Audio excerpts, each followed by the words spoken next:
Assalamualaikum warahmatullahi wabarakatuh.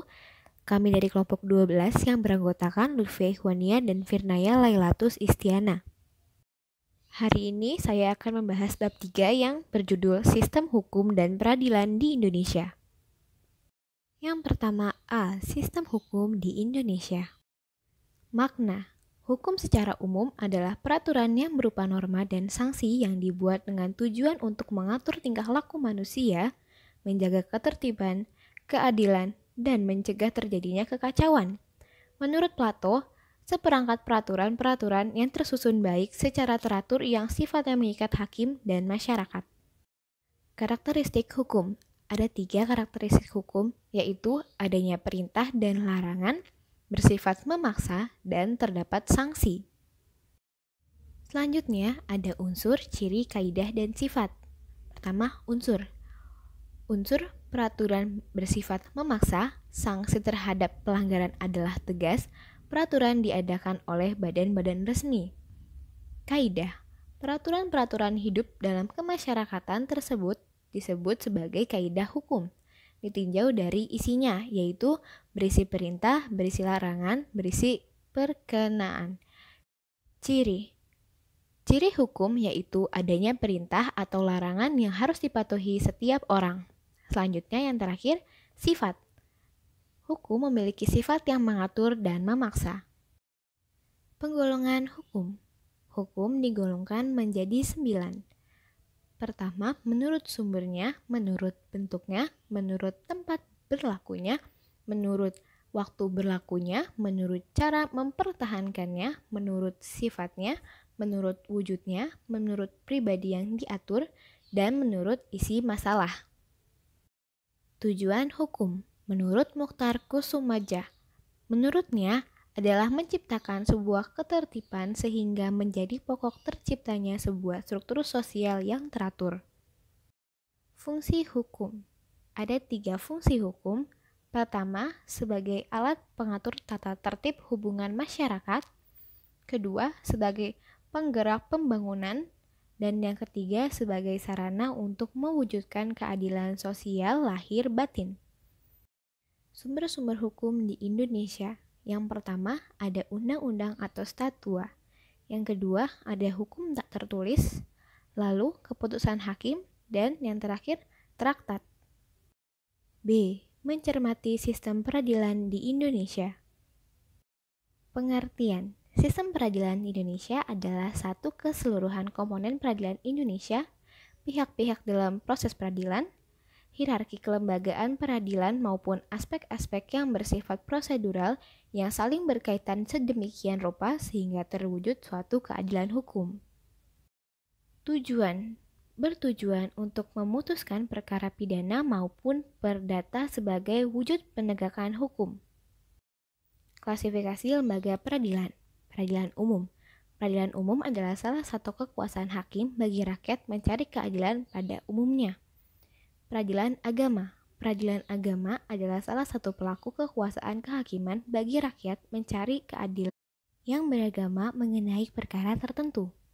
Peradilan tata usaha negara. Peradilan TUN adalah salah satu pelaku kekuasaan kehakiman bagi rakyat mencari keadilan terhadap sengketa tanah usaha negara.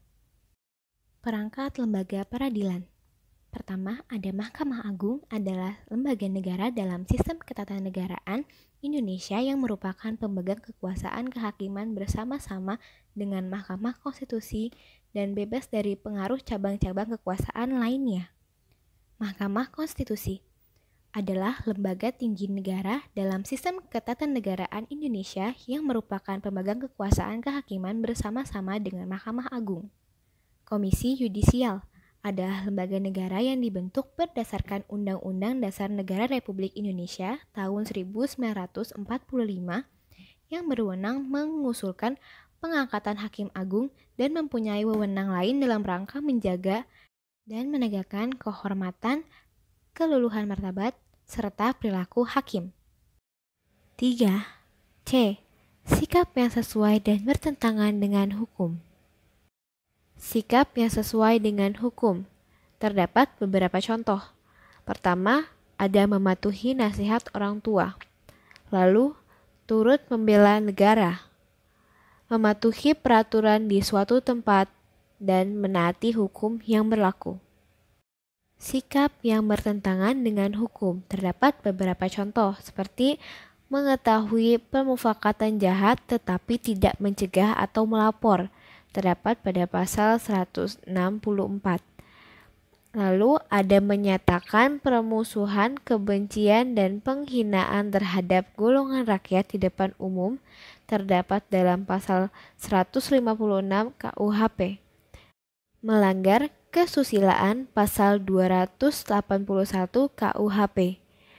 Lalu contoh terakhir, dengan sengaja merampas nyawa orang lain pada pasal 338 KUHP. Ya, beruntung juga video itu kemudian tersebar dan kejadiannya terekam ya oleh seseorang. Jadi bisa ada tindak tegas, entah itu dari pihak sekolah ataupun dinas pendidikan terkait. Yang intinya adalah hanya karena hal sepele, nyawa seorang anak bisa hilang di tangan temannya sendiri. Yang lebih miris, hal seperti ini justru terjadi di lingkungan sekolah sendiri. Hak anak untuk mendapatkan pengawasan pun terabaikan. Seperti yang tadi ya, viral di mana-mana video sedang duel kembali menggegerkan dunia pendidikan.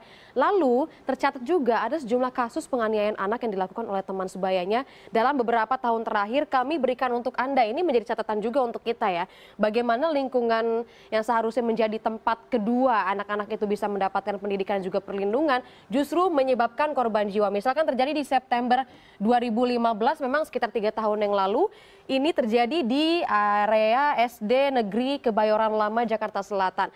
Dan bisa kita simak bersama bahwa kejadiannya ataupun kronologinya adalah siswa kelas 2 SD meninggal dunia setelah berkelahi dengan teman sekelasnya di lingkungan sekolahnya sendiri. Dan dugaan awalnya ini karena ada perkelahian mulut. Coba bayangkan, ternyata ada kekerasan yang terjadi tanpa adanya pengawasan dari guru ataupun pihak-pihak yang ada di sekolah tersebut. Bukan hanya itu saja, kita coba bergeser di tahun 2017, tepatnya Agustus 2017, masih sama siswa kelas 2 SD, coba ada bayangkan umurnya saja belum belasan tahun ya, meninggal dunia setelah berkelahi di halaman sekolah. Ini lokasinya terjadi di Sukabumi, Jawa Barat. Dugaannya itu jika ada otopsi begitu ya sudah dilakukan oleh pihak kepolisian, ditemukan memar-memar dan diduga karena dirundung, dibully dulu oleh teman-temannya, kemudian dilempar minuman beku yang tentu saja sangat menyakitkan untuk fisik seorang anak yang baru berusia belum belasan tahun itu, hanya kelas 2 SD saja. Selanjutnya di November 2017, masih di tahun yang sama, ini terjadi di Bandung, Jawa Barat.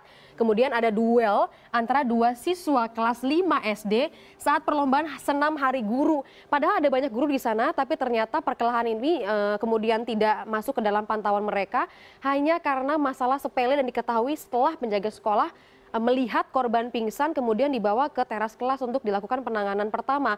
Namun sayang nyawanya memang tidak tertolong. Dan dugaan kronologinya adalah pelaku terganggu korban yang menyalakan motor bising. Nah, akhirnya karena ini ada korban jiwa, tapi memang korban ataupun keluarga korban menolak untuk diotopsi dan memilih menggunakan jalan damai. Jadi pelaku yang selama ini tinggal bersama sang kakek mendapatkan binaan di PPA Bandung sebab sang anak mengalami depresi yang sangat berat. Kita tentu saja ya harus coba menelusuri dan juga mengetahui sebab penyebab dan bagaimana akhirnya sekolah bisa lepas memantau mereka.